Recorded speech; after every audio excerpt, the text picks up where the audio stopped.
কেমন আছেন আপনারা সবাই? আশা করি আপনারা সকলেই ভালো আছেন। আজকের ভিডিওর থাম্বনেইল পিকচার আপনারা দেখে বুঝেছেন আয়ুষ্মান ভারত কার্ড নিয়ে আজকে আলোচনা করব। দেখুন, আয়ুষ্মান ভারত কার্ড কেন্দ্রের একটা প্রকল্প এবং বর্তমান পশ্চিমবঙ্গ রাজ্যে কেন্দ্র ক্ষমতায় রয়েছে এবং এই মুহূর্তে দাঁড়িয়ে কেন্দ্রের একাধিক প্রকল্প যা যা রয়েছে সমস্ত প্রকল্পের সুবিধা অন্যান্য রাজ্য যেরকম পাচ্ছে এবার পশ্চিমবঙ্গ রাজ্যও পেতে চলেছে। এবং বলে রাখি, মূল একটা প্রকল্প হেলথ প্রকল্প, যেটা বলা হচ্ছে হেলথ স্কিম। এই হেলথ স্কিমের মধ্যে একটা কার্ড আছে, health Ayushman Bharat health card. হ্যাঁ, আয়ুষ্মান ভারত কার্ড। যদি এই আয়ুষ্মান ভারত কার্ডটা আপনার কাছে থাকে, একবার বানিয়ে নেন, তাহলে কিন্তু আপনি বছরে 5 লক্ষ টাকা পর্যন্ত আপনি ট্রিটমেন্ট করতে পারবেন একদম ক্যাশলেস। ঠিক আছে, সেই কার্ডের মাধ্যমে পেমেন্ট করা যাবে। সেই কার্ডে পেমেন্ট থাকবে 5 লক্ষ টাকা।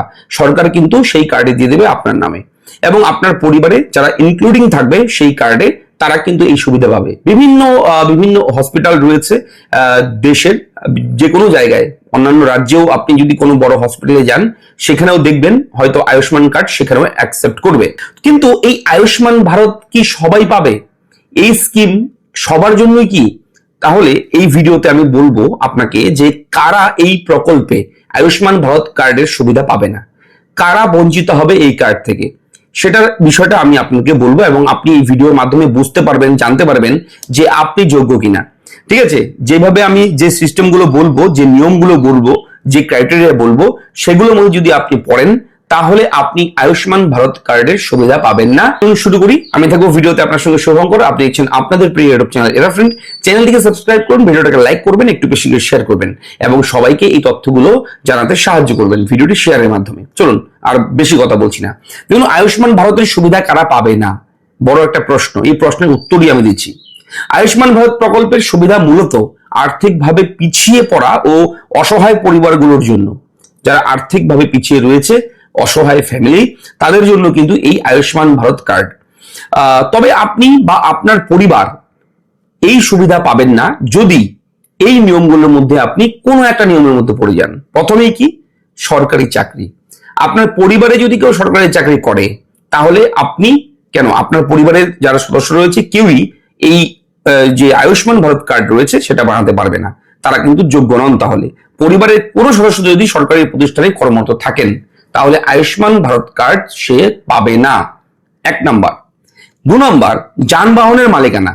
যাদের পরিবারে নিজস্ব 2 চাকা, 3 চাকা বা 4 চাকার মোটর চালিত যানবাহন যেমন গাড়ি বা মোটরসাইকেল রয়েছে, বাইক যাদের কাছে আছে, যে বাড়িতে বাইক আছে, তারা কিন্তু এই প্রকল্পের সুবিধা পাবে না। আয়ুষ্মান ভারত কার্ড সে বানাতে পারবে না, সে যোগ্য নন। যদি তার বাড়িতে অল্টো, সুইফট, 4 চাকার যে গাড়িগুলো হয় কিংবা বাইক থাকলেও আপনি কিন্তু এক কথায় মোটর চালিত যে ইঞ্জিন চালিত যে বাইক, সেগুলো কিন্তু থাকলে চলবে না। এরপরে 3 নম্বর রয়েছে কৃষি ও মৎস্য সরঞ্জাম। কৃষি আর মৎস্য সরঞ্জাম মানে হচ্ছে চাষবাস করার জন্য যে যন্ত্রপাতি দরকার রয়েছে, ট্রাক্টর হারভেস্ট যে রয়েছে, ট্রাক্টর হারভেস্ট যেটাকে বলা হয়, যাদের কাছে আছে চাষবাস করার জন্য, তাদের কিন্তু এই প্রকল্প নয়, তারা কিন্তু এই প্রকল্পের সুবিধা পাবে না। আয়ুষ্মান ভারত কার্ড তারা পাবে না। আবার মৎস্যজীবী যারা, যার যান্ত্রিক মাছ ধরার নৌকা আছে, হ্যাঁ, মাছ ধরার কিন্তু নৌকা থাকে যান্ত্রিক, সেগুলো থাকলেও কিন্তু আয়ুষ্মান ভারত কার্ড সে পাবে না, সে সেখান থেকেও বঞ্চিত হবে। এরপর রয়েছে কি আয়ের সীমা। বার্ষিক আয় 5 লক্ষ টাকার বেশি হলে সাধারণত এই সুবিধা পাওয়া যায় না। কিছু ক্ষেত্রে মাসিক আয় 10,000 টাকার বেশি হলেও অযোগ্য বলে বিবেচিত হতে পারে। এখানে একটা ইনকামের ব্যাপার রয়েছে এই নিয়মের মধ্যে। অবশ্যই এই নিয়ম যদি কারোর সঙ্গে মিলে যায়, তাহলে কিন্তু সে আয়ুষ্মান ভারত কার্ড বানাতে পারবে না। এরপর যে জমির পরিমাণ 5 একর বা তার বেশি যদি চাষযোগ্য, সেচযোগ্য জমি থাকে, তাহলে কিন্তু সে আয়ুষ্মান ভারত কার্ড পাবে না, তার কিন্তু সে কিন্তু যোগ্য নন এর জন্য। এবার আরো একটা বিষয় রয়েছে, খুব কমন বিষয়, কিষাণ ক্রেডিট কার্ড। এটা অনেকেরই রয়েছে। এবার কেউ যদি কিষাণ ক্রেডিট কার্ড থেকে ঋণ নিয়ে থাকে 50 লক্ষের বেশি, তাহলে কিন্তু সেও আয়ুষ্মান ভারত কার্ডে যোগ্য নয়। ঠিক আছে, সেও এলিজিবল নয়। 50,000 টাকার বেশি যদি ঋণ নেওয়া থাকে, তাহলে সেও আয়ুষ্মান ভারত কার্ড বানাতে পারবে না। এরপর পাকা বাড়ি, এটা একদম কমন বিষয়। যাদের 3 বা তার বেশি কক্ষ বিশিষ্ট পাকা দেওয়াল এবং পাকা ছাদযুক্ত ঘর রয়েছে, বুঝতে পারছেন, পাকা দেওয়াল, 3 বা তার বেশি কক্ষ বিশিষ্ট, 3 বা তার বেশি রুম, পাকা রুম রয়েছে, ঠিক আছে, তাহলে সে পাবে না। এবং অবশ্যই ছাদযুক্ত যদি ঘর থাকে, যদি ছাদ থাকে উপরে, একতলা দোতলা ছাদ থাকে, সেও কিন্তু এই আয়ুষ্মান ভারত কার্ডের সুবিধা পাবে না।